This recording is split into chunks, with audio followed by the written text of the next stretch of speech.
ਵਾਹਿਗੁਰੂ ਜੀ ਕਾ ਖਾਲਸਾ ਵਾਹਿਗੁਰੂ ਜੀ ਕੀ ਫਤਿਹ। ਨਵਤੀ ਭੈਣ ਜੀ, ਕੀ ਹਾਲ ਚਾਲ ਨੇ ਤੁਹਾਡੇ?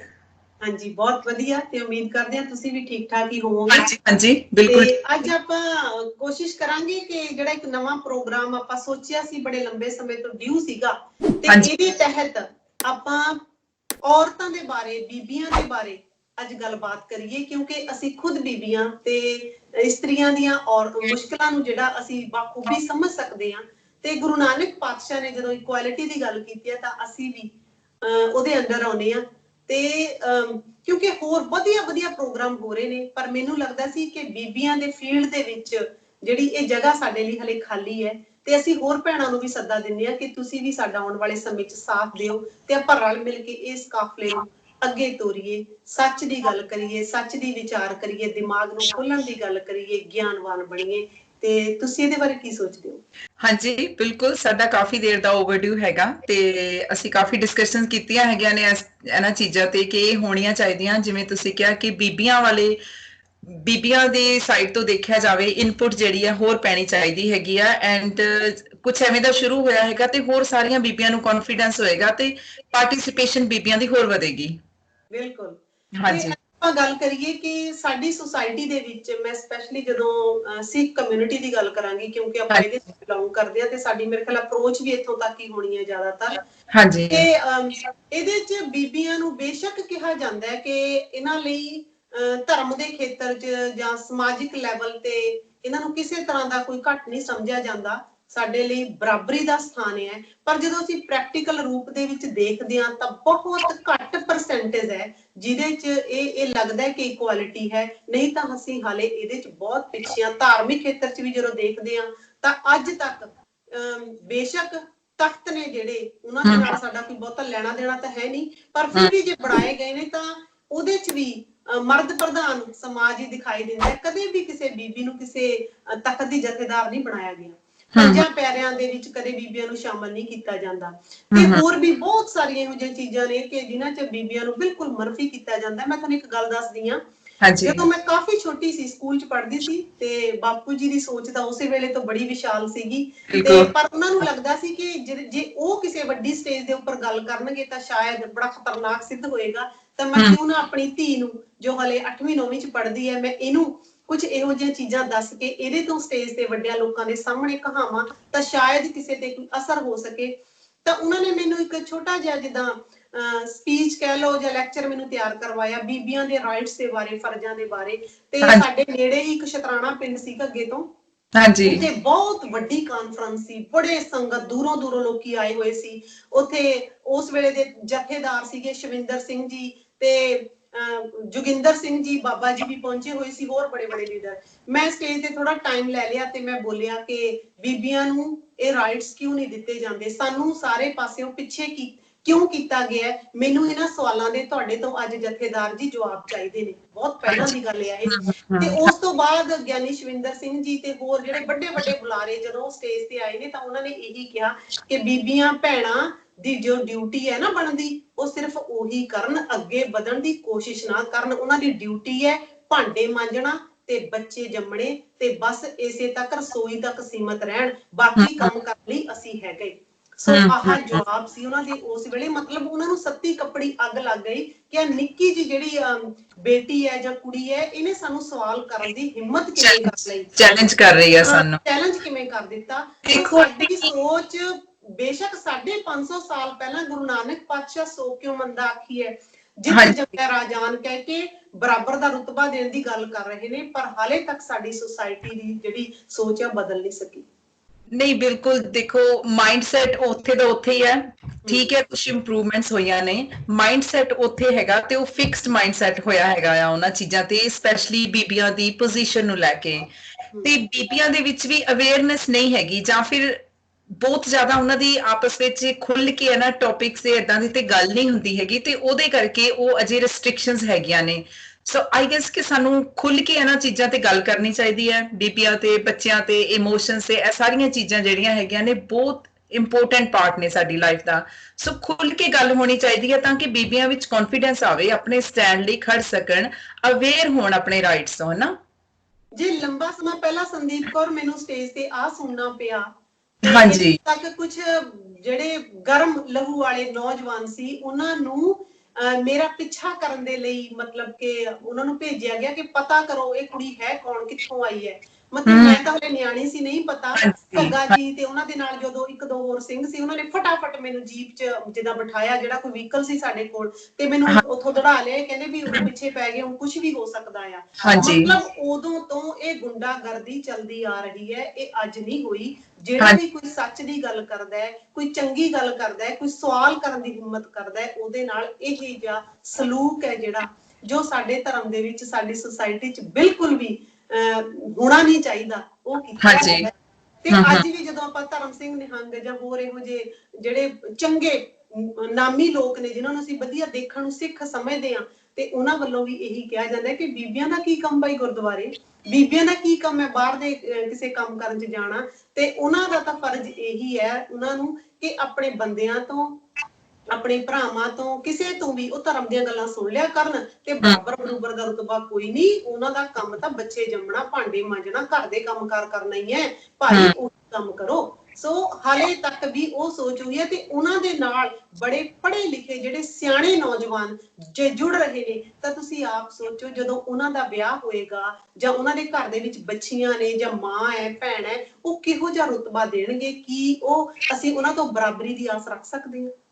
ਨਹੀਂ, ਬਿਲਕੁਲ ਨਹੀਂ, ਸਹੀ ਕਹਿ ਰਹੇ ਹੋ ਤੁਸੀਂ। ਉਹਨਾਂ ਤੋਂ ਨਹੀਂ ਆਸ ਰੱਖੀ ਜਾ ਸਕਦੀ। ਪਰ ਇਹ ਹੋ ਸਕਦਾ ਹੈ ਕਿ ਜਿਵੇਂ ਹੁਣ ਜਿਹੜੀ ਯੰਗ ਜਨਰੇਸ਼ਨ ਹੈਗੀ ਹੈ ਜਾਂ ਸਾਡੀ ਏਜ ਦੇ ਜਿਹੜੇ ਹੈਗੇ ਨੇ ਪੇਰੈਂਟਸ ਆਪਾਂ ਹੈਗੇ ਆ, ਅਸੀਂ ਆਪਣੇ ਬੱਚਿਆਂ ਨੂੰ ਉਹ ਵਾਲੀ ਕਾਮਨ ਸੈਂਸ ਦੇਈਏ, ਉਹ ਵਾਲਾ ਉਹਨਾਂ ਦੀ ਅਪਬ੍ਰਿੰਗਿੰਗ ਉਸ ਲੈਵਲ ਤੇ ਕਰੀਏ, ਉਹਨਾਂ ਵਿੱਚ ਇੰਨਾ ਕੌਨਫੀਡੈਂਸ ਭਰ ਦਈਏ, ਸੈਲਫ ਸਟੀਮ ਇੰਨੀ ਹੋ ਜਾਏ ਤਾਂ ਕਿ ਉਹ ਬੱਚੇ ਜਿਹੜੇ ਹੈ, ਭਾਵੇਂ ਉਹ ਬੇਟੀ ਹੈ ਬੇਟਾ ਹੈ, ਪਰ ਉਹ ਆਪਣੇ ਲਈ ਸਟੈਂਡ ਲੈ ਸਕਣ ਤੇ ਉਹਨਾਂ ਨੂੰ ਉਹ ਵਾਲਾ ਨਜ਼ਰੀਆ ਦਿੱਤਾ ਜਾਏ ਤਾਂ ਕਿ ਉਹ ਸਹੀ ਤੇ ਗਲਤ ਦਾ ਡਿਫਰੈਂਸ ਪਤਾ ਕਰ ਸਕਣ। ਹੁਣ ਇੱਥੇ ਜਿਵੇਂ ਬੱਚੇ ਹੈਗੇ ਨੇ, ਆਪਾਂ ਦੇਖਦੇ ਹਾਂ ਉਹਨਾਂ ਦੀ ਅਪਬ੍ਰਿੰਗਿੰਗ, ਐਜੂਕੇਸ਼ਨ ਇਸ ਹਿਸਾਬ ਦੀ ਹੈਗੀ ਹੈ ਕਿ ਉਹ ਕਾਫੀ ਚੀਜ਼ਾਂ ਉਹਨਾਂ ਨੂੰ ਮਤਲਬ ਸ਼ੁਰੂ ਤੋਂ ਨਾਲ ਸਕੂਲ ਤੋਂ ਸਿੱਖਦੇ ਆਉਂਦੇ ਨੇ। ਪਰ ਜਿਹੜਾ ਸਾਡੀਆਂ ਫੈਮਿਲੀਜ਼ ਦਾ, ਜਿਹੜਾ ਸਾਡੇ ਬੈਕਗ੍ਰਾਉਂਡ ਦਾ, ਸਾਡੇ ਮਾਈਂਡਸੈਟ ਦਾ ਇਨਫਲੂਐਂਸ ਹੈਗਾ ਹੈ ਨਾ, ਅਸੀਂ ਅਗਰ ਉਹ ਬੱਚਿਆਂ ਨੂੰ ਫੀਡ ਕਰ ਰਹੇ ਹਾਂ ਤਾਂ ਉਹ ਫਿਰ ਬੱਚੇ ਵੀ ਕਨਫਿਊਜ਼ ਰਹਿਣਗੇ ਤੇ ਅੱਗੇ ਜਾ ਕੇ ਉਹਨਾਂ ਦੀ ਐਡਲਟ ਲਾਈਫ ਵਿੱਚ ਜਿਹੜੇ ਆ ਉਹ ਇਸ਼ੂਜ਼ ਹੈ ਜਾਂ ਜਿਹੜੀ ਉਹਨਾਂ ਨੂੰ ਸਟਰਗਲ ਹੈ ਉਹ ਫੇਸ ਕਰਨਾ ਪੈਂਦਾ ਹੈਗਾ ਨਾ। ਤੁਸੀਂ ਬਿਲਕੁਲ ਸਹੀ ਕਹਿ ਰਹੇ ਹੋ, ਮੈਂ ਸਹਿਮਤ ਹਾਂ ਜੀ। ਪਰ ਹਾਂਜੀ ਉਹੀ ਹੈ ਕਿ ਵੀ ਜਦੋਂ ਬਾਹਰ ਦੀ ਜਿਹੜੀ ਐਜੂਕੇਸ਼ਨ ਹੈ ਉਹ ਤਾਂ ਇੱਥੇ ਬਹੁਤ ਵਧੀਆ ਹੈ, ਹਾਂਜੀ ਇਹਦੇ ਨਾਲ ਨਾਲ ਸਾਡੇ ਘਰਾਂ ਦੇ ਵਿੱਚ ਜਿਹੜੀ ਪਰਿਵਰਸ਼ ਹੈ ਉਹਦੇ 'ਚ ਹਲੇ ਵੀ ਫਰਕ ਹੈਗਾ। ਬਿਲਕੁਲ। ਮੈਂ ਇਹੋ ਜਿਹੀਆਂ ਧੀਆਂ ਨੂੰ, ਨਿੱਕੀਆਂ ਬੱਚੀਆਂ ਨੂੰ ਮੈਂ ਮਿਲੀ ਹਾਂ ਜਿਨ੍ਹਾਂ ਨੇ ਮੈਨੂੰ ਆਪਣੀਆਂ ਮਾਵਾਂ ਤੋਂ ਅਲੱਗ ਹੋ ਕੇ ਗੱਲ ਕੀਤੀ ਕਿ ਮੇਰੇ ਭਰਾ ਨੂੰ ਤਾਂ ਦੁੱਧ ਦੇ ਵਿੱਚ ਬੋਰਨਵੀਟਾ ਜਾਂ ਕੋਈ ਏਦਾਂ ਦੀ ਚੀਜ਼ ਪਾ ਕੇ ਦਿੱਤੀ ਜਾਂਦੀ ਹੈ, ਪਰ ਮੈਨੂੰ ਹਲੇ ਵੀ ਏਦਾਂ ਫਰਕ ਹੈ। ਘਰ ਦੇ ਵਿੱਚ 2 ਜਾਂ 3 ਪੁੱਤਰ ਜੰਮ ਪਏ ਲਗਾਤਾਰ ਤਾਂ ਵਧਾਈਆਂ, ਕੋਈ ਫਰਕ ਨਹੀਂ। ਜੇ ਤੀਜੀ ਜਾਂ ਦੂਜੀ ਧੀ ਆ ਗਈ ਤਾਂ ਇਹਦੇ ਨਾਲ ਘਰ ਦੇ ਵਿੱਚ ਸੋਗ ਪੈ ਜਾਂਦਾ ਹੈ ਕਿ ਮੁੰਡਾ ਹੋਇਆ ਹੀ ਨਹੀਂ, ਤੇ ਤਾਨੇ ਮਿਹਣੇ ਸੁਣਨੇ ਪੈਂਦੇ ਨੇ। ਆਹ ਸੁਸਾਇਟੀ। ਸੋ ਇਹ ਗੱਲ ਹੈ ਕਿ ਜਿਹੜੀ ਹੁਣ ਜਨਰੇਸ਼ਨ ਹੈ ਨਾ, ਜਾਂ ਅਸੀਂ ਹੈ, ਸਾਡੀਆਂ ਭੈਣਾਂ ਨੇ, ਸਾਡੀ ਏਜ ਦੀਆਂ ਨੇ, ਜਿਹੜੇ ਇਸ ਚੀਜ਼ ਨੂੰ ਫੀਲ ਕਰਦੀਆਂ ਨੇ ਆਪਣੀ ਫੈਮਿਲੀਜ਼ ਦੇ ਵਿੱਚ, ਸਟੈਂਡ ਕਿਤੇ ਤੇ ਲੈਣਾ ਪਏਗਾ। ਉਹਨਾਂ ਨੂੰ ਸਟੈਂਡ ਲੈਣਾ ਪਏਗਾ ਆਪਣੇ ਵਾਸਤੇ। ਉਹਨਾਂ ਦੀ ਏਜ ਜਾਂ ਉਹਨਾਂ ਦਾ ਜਿਹੜਾ ਟਾਈਮ ਹੈਗਾ ਲੰਘ ਚੁੱਕਿਆ, ਉਹਨਾਂ ਨੇ ਲਾਈਫ ਜੋ ਸਫਰ ਕੀਤੀ ਹੈ।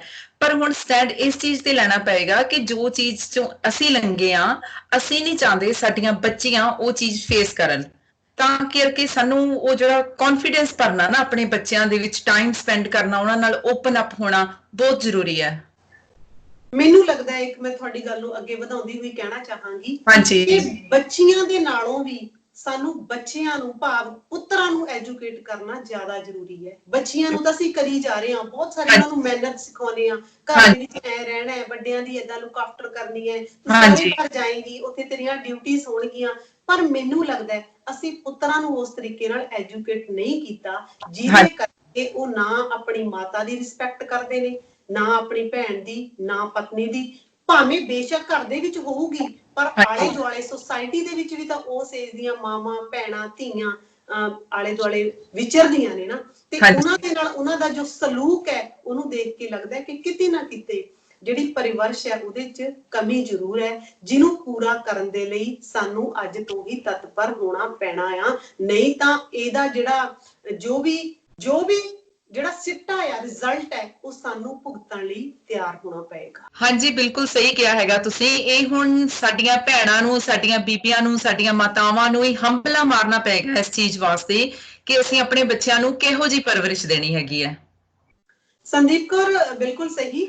ਤੇ ਇਹਦੇ ਲਈ ਪਹਿਲਾਂ ਭੈਣਾਂ ਦੇ ਲਈ ਐਜੂਕੇਟ ਹੋਣਾ ਬਹੁਤ ਜ਼ਰੂਰੀ ਹੈ। ਮੈਂ ਐਜੂਕੇਸ਼ਨ ਦੀ ਗੱਲ, ਕਿਤਾਬੀ ਪੜ੍ਹਾਈ ਦੀ ਗੱਲ ਨਹੀਂ ਕਰ ਰਹੀ ਇੱਥੇ, ਤੁਹਾਨੂੰ ਪਤਾ ਹੈ ਕਿ ਮੈਂ ਕਰ ਰਹੀ ਹਾਂ ਇੱਥੇ ਮਾਨਸਿਕ ਵਿਕਾਸ ਦੀ ਗੱਲ, ਹੈ ਨਾ, ਦਿਮਾਗ ਖੋਲਣ ਦੀ ਗੱਲ, ਆਲੇ ਦੁਆਲੇ ਨੂੰ ਤੱਕਣ ਦੀ ਗੱਲ, ਆਪਣੇ ਫਰਜ਼ਾਂ ਤੇ ਆਪਣੇ ਜਿਹੜੇ ਰਾਈਟਸ ਨੇ ਉਹਨਾਂ ਨੂੰ ਪਛਾਣਨ ਦੀ ਗੱਲ। ਘੱਟੋ ਘੱਟ ਸਾਨੂੰ ਇਹ ਤਾਂ ਪਤਾ ਹੋਵੇ ਕਿ ਮੇਰੀ ਰਿਸਪੈਕਟ ਕਾਹਦੇ 'ਚ ਹੈ ਤੇ ਮੇਰੀ ਡਿਸਰਿਸਪੈਕਟ ਕਾਹਦੇ 'ਚ ਹੈ।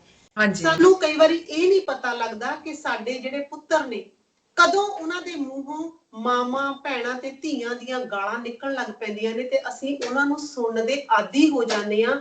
ਕਹਿੰਦੇ ਨੇ ਜਦੋਂ ਜਿਹੜੀ ਚੁੱਪੀ ਹੈ ਨਾ, ਜੇ ਉਹ ਵੀ ਗਲਤ ਸਮੇਂ ਦੇ ਉੱਪਰ ਹੋਵੇ ਤਾਂ ਬੜੀ ਖਤਰਨਾਕ ਹੋਇਆ ਕਰਦੀ ਹੈ। ਸਹੀ ਸਮੇਂ ਤੇ ਬੋਲਣਾ ਵੀ ਬਹੁਤ ਜ਼ਰੂਰੀ ਹੈ।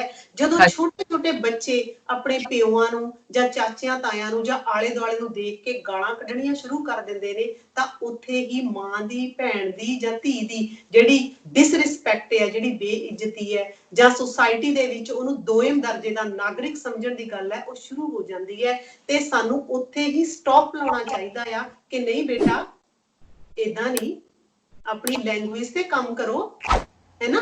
ਤੇ ਇਹ ਉਹਨਾਂ ਨੂੰ ਸਮਝਾਉਣਾ ਪਏਗਾ। ਘਰ ਦੇ ਵਿੱਚ ਮਰਦਾਂ ਨੂੰ ਵੀ ਦੱਸਣਾ ਪਏਗਾ ਕਿ ਬਈ ਇਸ ਘਰ ਦੀ ਚਾਰ ਦੀਵਾਰੀ ਦੇ ਵਿੱਚ, ਇੱਥੇ ਅੰਦਰ ਜਾਂ ਸੁਸਾਇਟੀ ਦੇ ਵਿੱਚ ਵੀ ਆ ਗਾਲਾਂ ਨਹੀਂ ਕੱਢਣੀਆਂ, ਹੈ ਨਾ। ਜੇ ਤਾਂ ਕਿਸੇ ਨੂੰ ਅਸੀਸ ਦੇਣੀ ਹੋਵੇ ਸਾਡੇ ਸਮਾਜ ਦੇ ਵਿੱਚ ਤਾਂ ਬੁੱਢ ਸੁਹਾਗਣ ਹੋ, ਬਿਲਕੁਲ, ਦੁੱਧੀ ਪੁੱਤੀ ਫਲੇ, ਤੇਰਾ ਸਾਈਂ ਜਿਉਂਦਾ ਰਹੇ।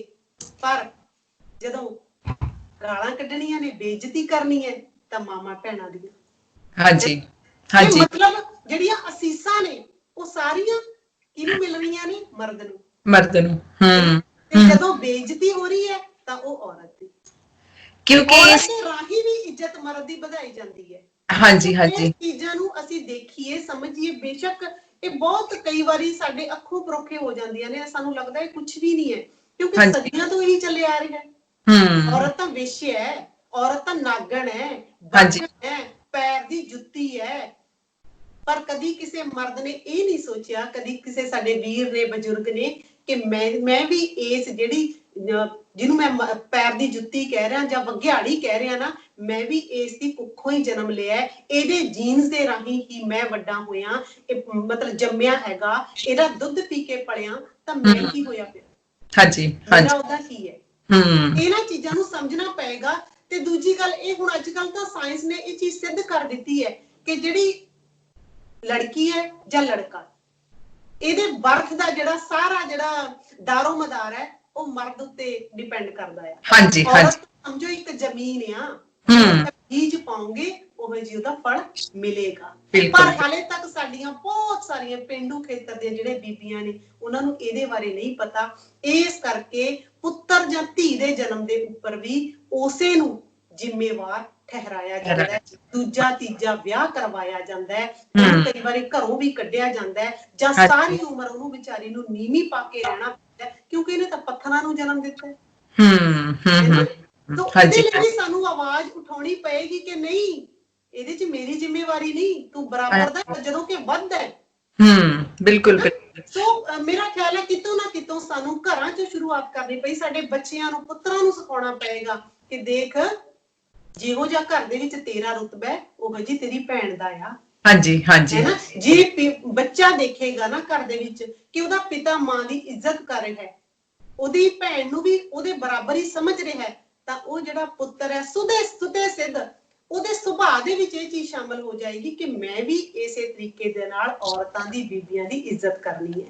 ਮੈਂ ਬਾਹਰ ਉਹਨਾਂ ਨੂੰ ਭੈੜੀਆਂ ਨਿਗਾਹਾਂ ਨਾਲ ਨਹੀਂ ਦੇਖਣਾ, ਮੈਂ ਕਿਸੇ ਤੇ ਆਵਾਜ਼ੇ ਨਹੀਂ ਕੱਸਣੇ, ਮੈਂ ਇਹ ਨਹੀਂ ਕਰਨਾ ਕਿ ਜਦੋਂ ਪੁਰਾਣੇ ਟਾਈਮਾਂ 'ਚ ਹੁੰਦਾ ਸੀ ਨਾ ਕਿ ਕਿਸੇ ਨੂੰ ਵੀ ਜਿਹਦਾ ਵੇਸ਼ਿਆ ਬਣਾ ਦੇਣਾ ਧਰਮ ਦੇ ਨਾਂ ਦੇ ਉੱਪਰ, ਨਿੱਕੀਆਂ ਨਿੱਕੀਆਂ ਬਾਲੜੀਆਂ ਨੂੰ ਪੁਜਾਰੀ ਆਪਣੇ ਮੰਦਿਰਾਂ 'ਚ ਲੈ ਜਾਂਦੇ ਸੀ, ਉਹਨਾਂ ਨੂੰ ਵਰਤ ਕੇ ਉਹਨਾਂ ਨੂੰ ਕੋਠਿਆਂ ਤੇ ਭੇਜ ਦੇਣਾ, ਉਹ ਵੇਸ਼ਿਆ ਬਣਾ ਦਿੱਤੀ। ਪਰ ਅੱਜ ਕੀ ਹੋ ਰਿਹਾ, ਇੱਕ ਚੰਗੀ ਭਲੀ ਅਣਭੋਲ ਜਿਹੀ ਵਿਚਾਰੀ ਕੁੜੀ ਜਿਹੜੀ ਸਕੂਲ ਕਾਲਜ ਪੜ੍ਹਨ ਵਾਲੀ ਹੈ, ਉਹਦਾ ਚੋਰੀ ਛੁਪੇ ਗੰਦਾ MMS ਬਣਾ ਲਵੋ ਤੇ ਉਹਨੂੰ ਨਸ਼ਰ ਕਰ ਦਿਓ ਤੇ ਰੰਡੀ ਦਾ ਰੁਤਬਾ ਦੇ ਦਿਓ। ਉਹ ਵਿਚਾਰੀ ਜਾਂ ਤਾਂ ਆਪਣੀ ਜ਼ਿੰਦਗੀ ਤੋਂ ਹੱਥ ਧੋ ਕੇ ਬੈਠੇਗੀ ਤੇ ਜਾਂ ਸਾਰੀ ਉਮਰ ਮੂੰਹ ਛੁਪਾਉਣ ਦੇ ਲਈ ਮਜਬੂਰ ਹੋ ਜਾਏਗੀ। ਇਹੋ ਜਿਹੀ ਜਿਹੜੀ ਜਿਹਨੀ ਮਾਨਸਿਕਤਾ ਹੈ, ਇਹਦਾ ਜ਼ਿੰਮੇਵਾਰ ਕੌਣ ਹੈ? ਸਾਡਾ ਸਮਾਜ।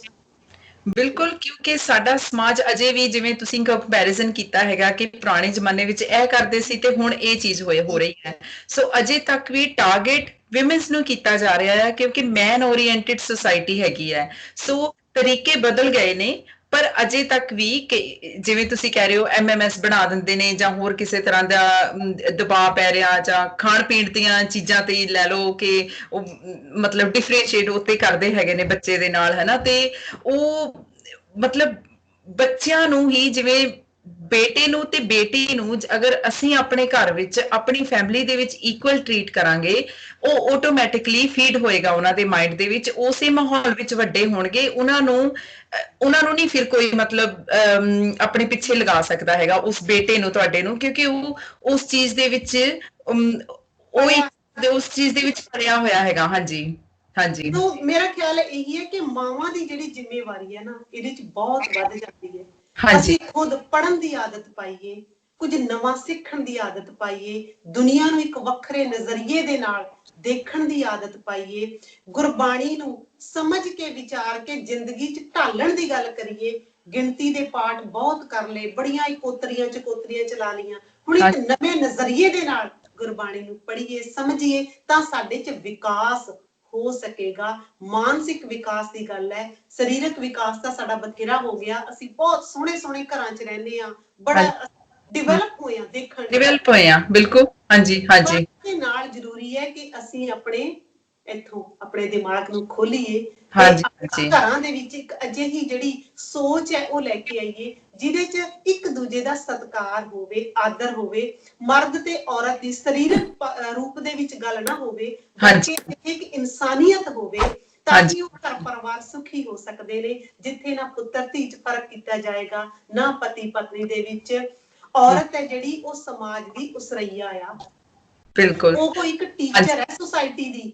ਜੇ ਉਹਨੂੰ ਘਰ ਦੇ ਵਿੱਚ ਘੁੱਟ ਕੇ ਰਹਿਣ ਤੇ ਮਜਬੂਰ ਕੀਤਾ ਜਾਏਗਾ, ਜੇ ਉਹ ਖੂਨ ਦੇ ਹੰਝੂ ਰੋਂਦੀ ਹੈ, ਪਲ ਪਲ ਜਿਉਂਦੀ ਹੈ ਇਸ ਤਰ੍ਹਾਂ ਕਿ ਉਹਨੂੰ ਆਪਣੇ ਖੁਆਇਸ਼ਾਂ ਨੂੰ ਮਾਰਨਾ ਪੈ ਰਿਹਾ ਹੈ, ਉਹਨੂੰ ਹਰ ਵੇਲੇ ਕਿਹਾ ਜਾ ਰਿਹਾ ਕਿ ਤੇਰਾ ਤਾਂ ਘਰ ਦੇ ਵਿੱਚ ਰੋਲ ਹੀ ਕੋਈ ਨਹੀਂ, ਤੂੰ ਹੈ ਕੀ ਹੈ, ਤੂੰ ਬੋਲ ਕਿਵੇਂ ਸਕਦੀ ਹੈ, ਜਿਵੇਂ ਮੈਂ ਕਹਾਂਗਾ ਤੈਨੂੰ ਉਦਾਂ ਹੀ ਕਰਨਾ ਪਏਗਾ, ਤਾਂ ਉਹ ਵਿਚਾਰੀ ਅੱਗੋਂ ਸੁਸਾਇਟੀ ਨੂੰ ਦੇ ਕੀ ਸਕੇਗੀ? ਦੱਸੋ ਕਿਹੋ ਜਿਹੇ ਸਟੂਡੈਂਟ ਜਾਂ ਕਿਹੋ ਜਿਹੇ ਸਿਟੀਜ਼ਨ ਤਿਆਰ ਕਰੇਗੀ? ਬਿਲਕੁਲ ਬਿਲਕੁਲ, ਉਹ ਪੋਜ਼ਿਟਿਵਿਟੀ ਨਹੀਂ ਰਹਿ ਜਾਏਗੀ, ਉਹਦੀ ਆਪਣੀ ਲਾਈਫ ਚ ਪੋਜ਼ਿਟਿਵਿਟੀ ਨਹੀਂ ਹੈਗੀ, ਫਿਰ ਉਹ ਫੈਮਿਲੀ ਨੂੰ, ਬੱਚਿਆਂ ਨੂੰ ਕੀ ਪੋਜ਼ਿਟਿਵਿਟੀ ਦੇ ਸਕਦੀ ਹੈ? ਭੈਣ ਜੀ, ਸਾਡਾ ਟਾਈਮ ਹੋ ਰਿਹਾ ਆ, ਅਸੀਂ ਹੁਣ 1 ਮਿੰਟ ਦੇ ਵਿੱਚ ਗੱਲ ਥੋੜੀ ਰੈਪ ਅਪ ਕਰ ਲਈਏ। ਬਿਲਕੁਲ, ਮੇਰਾ ਖਿਆਲ ਹੈ ਇਹ ਜਿਹੜਾ ਸਬਜੈਕਟ ਹੈ ਬੜਾ ਵਿਸ਼ਾਲ ਹੈ, ਤਾਂ ਆਉਣ ਵਾਲੇ ਸਮੇਂ ਦੇ ਵਿੱਚ ਵੀ ਆਪਾਂ ਇਹਨੂੰ ਕੰਟੀਨਿਊ ਕਰਾਂਗੇ। ਠੀਕ ਹੈ। ਇਹਦੇ ਬਹੁਤ ਸਾਰੇ ਪੱਖ ਨੇ ਜਿਹੜੇ ਅੱਗੇ ਲੈ ਕੇ ਆਉਣੇ ਜ਼ਰੂਰੀ ਨੇ, ਕਿਉਂਕਿ ਇਹ ਟੌਪਿਕ ਇੰਨਾ ਛੋਟਾ ਨਹੀਂ ਕਿ ਆਪਾਂ ਇਹਨੂੰ ਥੋੜੇ ਮਿੰਟਾਂ ਦੇ ਵਿੱਚ ਕਵਰ ਅਪ ਕਰ ਲਈਏ, ਪਰ ਕਿਉਂਕਿ ਸਾਡਾ ਸਮਾਂ ਜਿਹੜਾ ਸਮਾਪਤ ਹੋ ਗਿਆ, ਤੇ ਆਉਣ ਵਾਲੇ ਸਮੇਂ ਦੇ ਵਿੱਚ ਕੁਝ ਨਵੀਆਂ ਹੋਰ ਵਿਚਾਰਾਂ ਲੈ ਕੇ ਅਸੀਂ ਤੁਹਾਡੀ ਕਚਹਿਰੀ 'ਚ ਹਾਜ਼ਰ ਹੋਵਾਂਗੇ। ਹੁਣ ਨਵਦੀਪ ਕੌਰ ਨੂੰ ਤੇ ਸੰਦੀਪ ਕੌਰ ਨੂੰ ਦਿਓ ਜੀ ਇਜਾਜ਼ਤ, ਅਸੀਂ ਫਤਿਹ ਬੁਲਾਉਂਦੇ ਹਾਂ। ਬੁਲਾਈਏ ਭੈਣ ਜੀ।